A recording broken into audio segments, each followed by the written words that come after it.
I'm just happy to be back on the podcast, man. Hey, yeah. Oh man. So you feel like you're coming back to Impulsive, or is it over? You got the boot, man. It's No, fully stop, over. because people keep believing it. So kidding. Andrew Scholes like had this video go out that George put out. Andrew Scholes was like, so Mike got fired. We heard Mike got fired, and the whole and they laughed about it. So the internet's like, you got fired off Impulsive and shit. Logan's focused on the fight. We are not talking about Impulsive. We're not talking about the future of the show. We're not talking about our friendship. We're not talking about any of that shit because he's focused on the biggest night of his life. It's the only thing he needs to focus on, the only thing he needs to care about. We'll cross the Impulsive bridge. We'll cross the me and him having, you know, random micro, whatever that kind of bullshit is post-fight. Right now, that's Isn't the it, like, only thing he needs to How long focus is it on. away? Weeks or months? It's June. Weeks. It's June. Weeks. June 6th. Okay. June 6th? Yeah, Is that weeks. June 6th? So Sunday, June 6th in Miami. 3 Yeah. weeks away. That's so crazy that June is that close. bad. As somebody who It's doesn't really, scary. I don't really It's look scary. at calendars much. That's You know crazy. what my thing is? The world's starting to kind of open back up. We're all starting to see each other again. And I feel like that's making the time fucking fly by. The past few months for me have fucking Flying, yeah. flown. But We yo- had such a down year and such a slow year that like, yeah. He moved to Puerto Rico. Right. I think there's a lot of people that are like, the cat. Well, I want to talk about this because Right. because this is one of the things that I haven't addressed, and it's Right. one of the things like honestly, like I want to talk about it for a second. Like, a lot of people are like, oh, this thing that Mike did or that thing that Mike did that pissed him off or whatever. Like, the catalyst for a lot of this like hiatus, a lot of this time away from the studio, for Impulsive, a lot of that kind of shit. Logan decided he was moving to Puerto Rico. Like, said, yo, you coming with me? And I was like, bro, like that just doesn't fit into my 2 to 5 year plan to go to some floating island in the middle of the Atlantic, like Caribbean, Atlantic. And if this was You this know was what I'm 3 saying? years Like, ago, fuck. if this Laura was with 3 weather. if this was 3 years ago, you would have done it, right? Because you didn't have as much built up. You're still 100%. chasing after it and everything, and that's kind of like a weird realization for somebody like Logan. Like, oh, my co-host is maybe not my co-host to the extent But that it I was thought just he was it going to was be. just an unrealistic plan. It was just an unrealistic plan. Like, listen, like I love the kid. I love the kid. He gave me so much. He fucking housed me. He introduced your me to whole so many fucking people. life. He changed my He fucking changed your whole life, life. dude. And I owe him respect, and I owe him thanks, and I owe him whatever help I can give him forever. And I And will always loyalty, get and loyalty, and I'll loyalty, for always sure. fucking give it to him. And have I been perfect? No. Have I used words that should have been voiced differently or said things that could have been phrased differently or more not on those shows or whatever? 100%. I'm not a perfect person. But the thought of uprooting and moving to Puerto Rico, it didn't jive with what I want to do in my life. And people need to look at that and respect that and be like, yo, like, that's not what the Listen, kid's vision and was. on the side of Logan, I completely understand both sides. I think that you're making all the right decisions for yourself. You have outgrown just kind of a sidekick role in someone's life. You're kind of your own person now, and you have a lot of opportunity ahead of you. I've had multiple people kind of under my wing throughout the course of my career, and it always does suck a little bit. Like, not suck, like you're always happy for your homies, Right. But to see somebody kind of move on from the role they played in your life, and kind of like there's just natural distance put between you guys because they're taking off. Obviously, you you know what weren't nearly as close, but the you and Tifu thing is probably a decent comparison I mean? point Well, where we it's like got really close really quick, but that's a huge one. That one was a little bit more fucking like little bit more emotion, like the emotion there was crazier. Like even the Nelk boys, you know what I'm Right. saying? I moved those motherfuckers out to LA, helped them get their visas and stuff, and they're fucking humongous now, Right. and they're traveling all over the place, and I only get to see them once a month, you know what I mean? And I'm fucking happy for them. I love those kids to death, and they're doing huge things. you can't But it's- blame somebody for wanting to No, be a never, boss. never, you know, never, like at never, a certain never, point, never. those dudes realize You just like miss 'em, though, and we it's get like- to be the bosses of our own shit, and we're Yeah. gonna build something that's Yeah. so big. Like they want to have the same kind of Yeah, shit of that you course, built of for yourself, course, and of it's like you course. have to be happy for them, course. but at the same time, you always want to like keep them Rein 'em within in. your world a little bit. You Well, know, and I think My only that's point what- in mentioning that, my only point in saying that is I think that any sort of negative feedback you've gotten about the Puerto Rico move, I think it's probably coming from a good place, just a place of like. No, the kid wanna miss you, honestly you know is what I the mean? kid honestly has become such an effective friend, mentor, leader, and I honestly the saddest part is I thought, one, obviously being away from him and not being close to my friend and being able to call him and talk to him or see him every day. You know, I've been waking up with the kid for years now, Pause, right? yeah. Weird. Well, you know That what I was fucking... weird. The way you said that was fucking weird. I've been waking up in bed next to the kid for fucking years. Laying on With his top dick- of over him to with his Laura dick with in what? my ass. With his dick on your lips. Yo, listen to me, motherfuckers. I'm not You gay. scumbags. I don't it's just, fuck the homie. It's just tough, but I thought that like the one thing we would always have to come back to would be that show. That was like our one like refuge where like no matter what happened with the boxing or Buddy, you're with like, talking about it like it's dead. no, in the no, no, no, water. no, no, You're- no. I know I'm not saying that, but you do have to take into consideration that there is a change, seeing as how he lives thousands of miles away. Like that will affect our ability to walk into the garage and shoot an Impulsive. But do you episode. think he's going to be happy in the long run out there? I haven't been to Puerto Rico. I feel like somebody like him is probably going to end up getting Logan bored out is there. I don't know him nearly as well as you do, but from what I've gathered, Logan is a different fucking animal, man. Like this kid is all about his money, all about work, all about his career. Like that is the one thing that motherfucker will do. He'll do anything for it. He'll live in Puerto Rico for it. I just think I at a could certain never. point he's going to realize, like, damn, I could be a lot more effective work-wise and business-wise if I'm in the place where everybody else lives and being away. I mean, granted, you can fly back whenever, but realistically, I don't the know. Puerto Rico move is taxes, right? It has a lot. plead the fifth on this one, but it's listen, Well, like no. whatever. We've talked saying about it's it, a but business- it's a Yeah, it's a business business move. move. He's Anytime you doing leave fine. LA, it's at least a little bit about taxes. Facts, facts, You know? facts. 100%. Well, that's what I'm Right. saying. 100%. And just the way that it's not like he can't come back. I don't know. He's just listen. He's making all the right moves for his business. Yes, he's Every- hell bent. Yeah. He's hell bent on domination, and whatever that means, and that means in boxing, in content, in business, and like whatever he does, right? And he's gonna do it. He's one of the most focused people, and I think like as much as I will miss being around him while he's there, he'll miss me, and we had a very good symbiotic relationship for a long time. Added a ton of value to each other's lives. And hopefully, he stays there and comes back, and we can get back to it. You know what I'm saying? I mean, I just want to see him go get this fight done, and then we'll see what happens after that. That's it. And for the record, I agree with you that acting like Harry Styles is a hero for wearing a dress is fucking stupid. But not going any. Not that even being said, the remotely interesting touching thing it. about that, though, was just the fact that you seemed to sort of doubt his intentions, and that seemed like a real mortal wound Yep. to him in a Yeah, way where, yeah. and I get that, because it's like if one of my good friends basically said, like, Adam just said that because he switches his personality up depending on who he's around or whatever, I could understand why he would be very hurt by that, even though I agree that acting like someone's a hero for wearing a dress is fucking stupid. I'm not agreeing or disagreeing with any of that. What I'm saying is, it wasn't so stupid. it wasn't switching. It wasn't switching up. If he wore a clown suit, I would think it was stupid too. Actually, I would think that was kind of funny. But Stop, please. It wasn't switching up.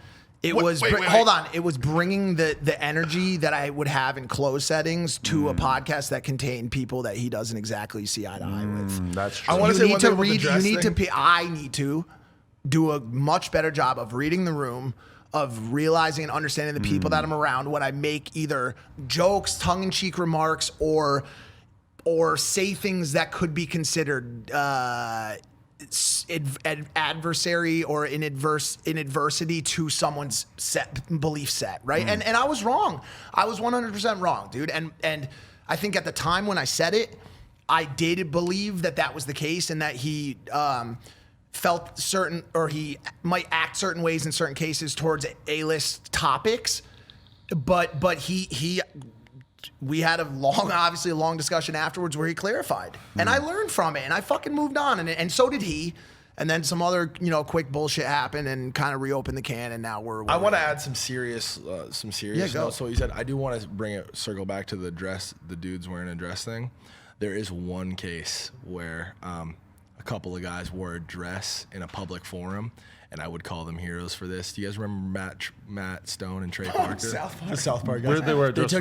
They took acid and showed up to the Oscars? to the Oscars, everybody to the yeah. Oscars in dresses. Well, there's Tripping something daring balls on- about that, at least. tripping balls Harry on Styles was acid. wearing a dress in a field.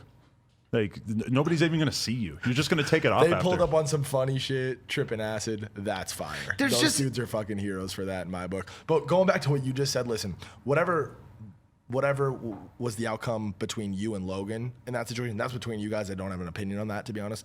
One thing that I do want to say in the defense of you is I saw an awful lot of fucking. The main negative feedback that you were getting was you're fucking clout chaser, this and that, fucking.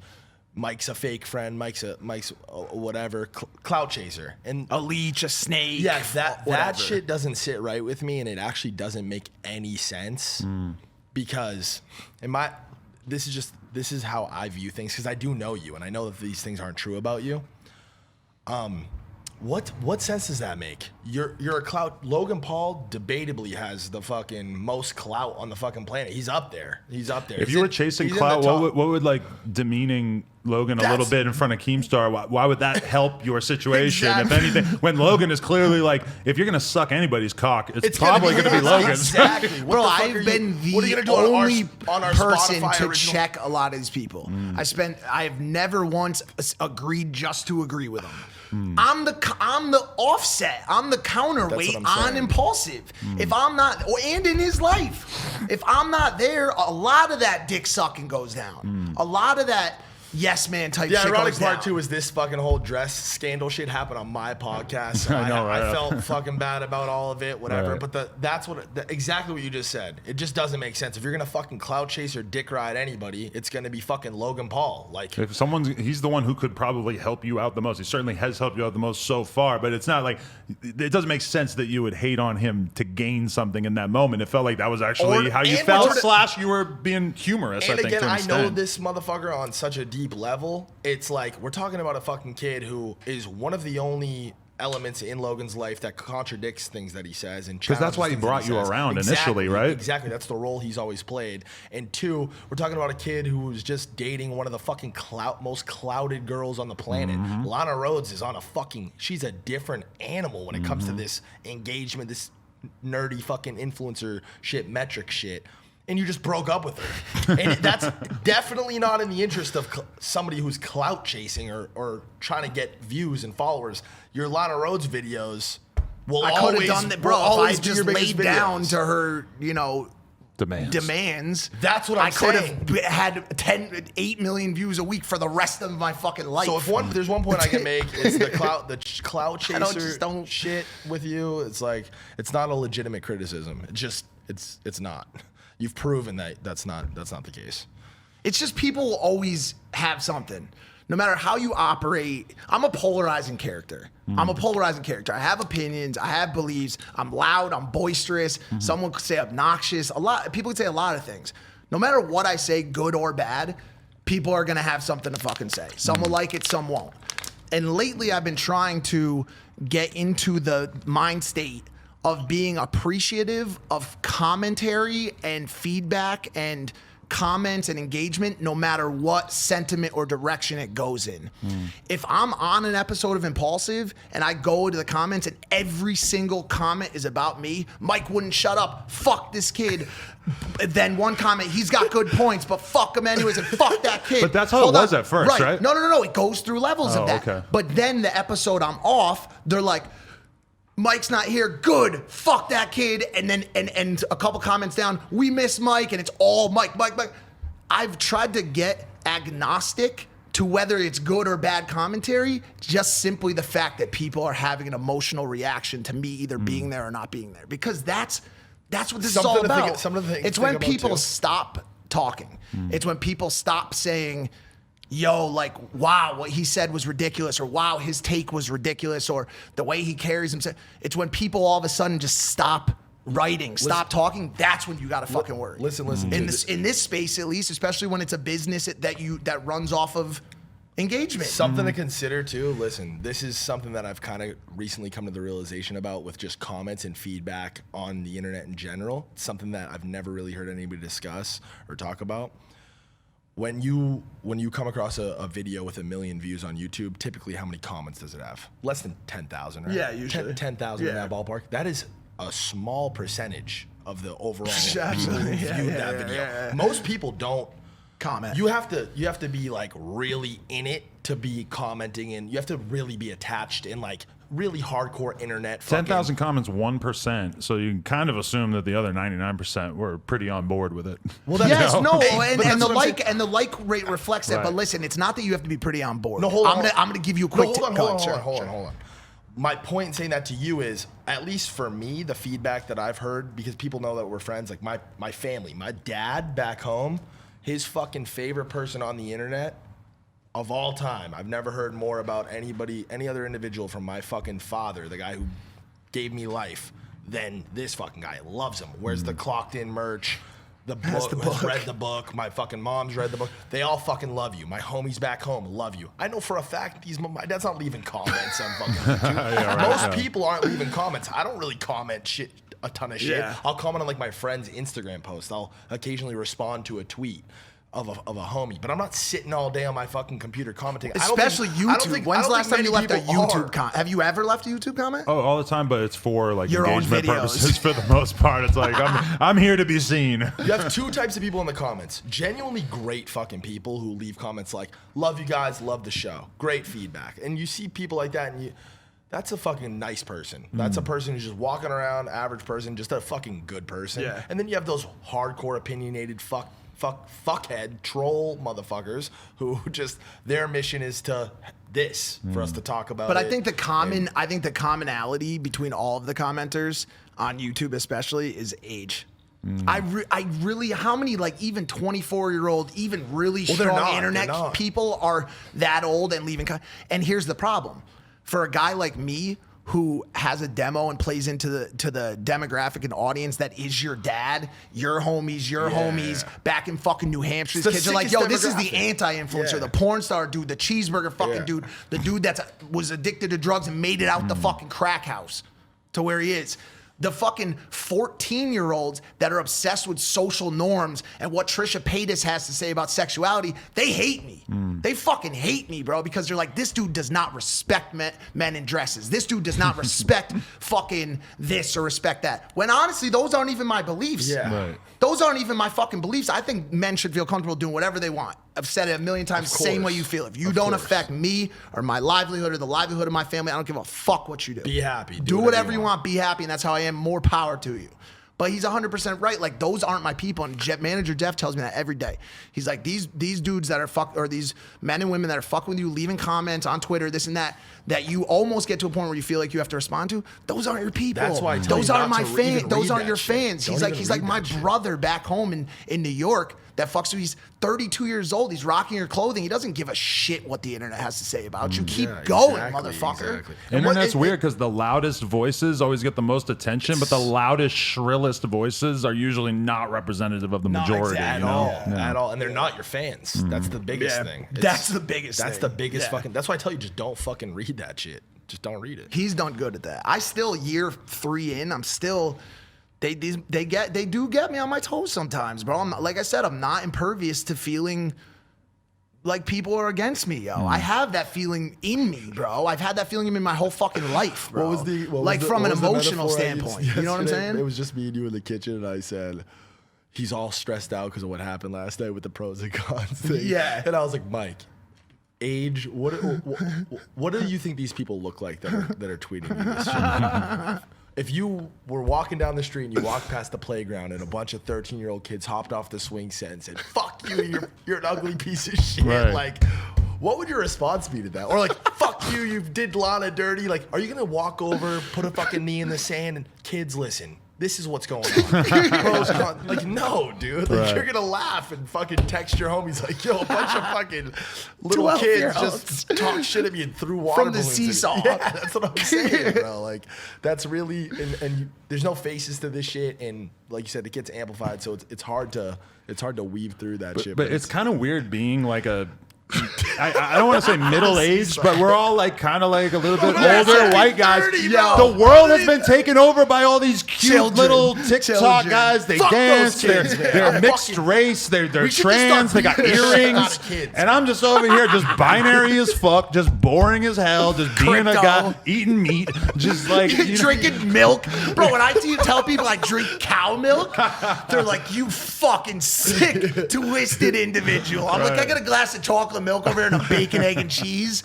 They're like, you're sick. You're crazy. Do you even care about the that's that plight East of Coast these shit. animals? Do you know what that cow had to go through to get this milk? produce that milk? Yeah. You know how bad it is for you? We're a dying breed. I'm gonna have diarrhea from this tomorrow, and I don't even care. We're a dying breed. Yeah. okay. I don't know. Just sick.